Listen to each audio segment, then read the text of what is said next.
Dear Daisy, today I was remembering our walk together when you visited us in March. With your boots, you cracked the ice on the surface of the puddles and stamped your feet on the crisp frost that stubbornly refused to melt in the shade of the hedges.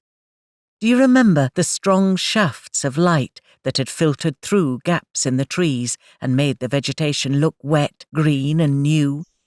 Sometimes in these spaces there were the crowded heads of snowdrops blooming whitely in the weak spring sunshine. We listened together to all the birds singing. They were all excited and noisy at the prospect of building nests, laying eggs and brooding young. It seemed that the smallest birds made the loudest noise. We heard the loud melodies of robins and wrens hidden in bushes and the great tits that proclaimed themselves with high trills from the tops of the still bare branches of ash trees.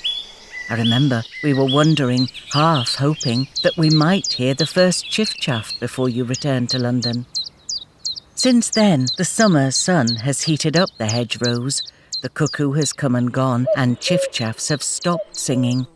On warm evenings, the air is sometimes filled with glistening midges that are scooped into the mouths of swooping swallows and martins, and the tight formations of squealing squadrons of swifts that screech in through the farmyard to their nests in our eaves. New flowers have come and gone. There was so much I should have liked to share with you. There were the daffodils in April. In May, the banks were turned red, white and blue with the blooms of cow parsley, ragged robin and bluebell flowers. As May turned to June, clumps of purple bee-buzzing columbine appeared in long grasses among the even longer spikes of pink foxgloves, and across the meadow there were carpets of cheerful buttercups with their pretty yellow faces turned to the bright blue sky. In July, there were the lovely deep pinks of the willow herb wands and the pale bramble flowers that dropped their petals and gradually changed into green and then red berries. Now the briars are heavy with their succulent black fruit. Today, I found a place to sit and sketch in the hazy heat of the late August sunshine. I saw hoverflies that darted from the purple thistle flowers to the scented meadow sweet. It was as if the world was opening its heart to me. In the long grass, there were the needle-sharp trills of shrews as they passed along the bank in their never-ending search for grasshoppers and beetles, and mice that ran along the tracks of old vole runs in the direction of our garden. Why so many mice going in one direction? This was unusual. Very softly, on tiptoe, and trying not to make a noise, I followed a group of mice to find out their destination. Well, I have some most exciting news for you. I think I have stumbled upon a mouse Olympiad that is about to start at the bottom of our garden. Have you ever heard of the Mouse Olympics? Well, many people haven't, because Mouse Olympiads are very private affairs that are only rarely seen. Mice are shy animals that do not want to get eaten by predators, which is why at their Olympics there are no big opening ceremonies and no large crowds. They are so secretive that many people have never even heard of them. Other people, like your great-uncle George, are simply incredulous and choose not to believe.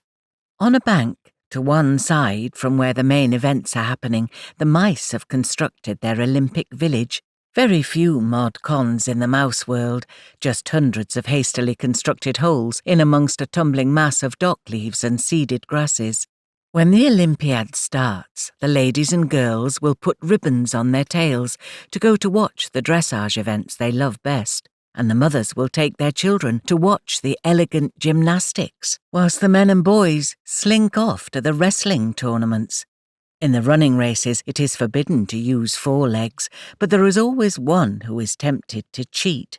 Then, before the light falls, all the mice will disappear for fear of attracting the wrong sort of visitors. But as soon as the day breaks again, they will be back in the arena, and then the games will heat up for the big cat events which draw the biggest crowds.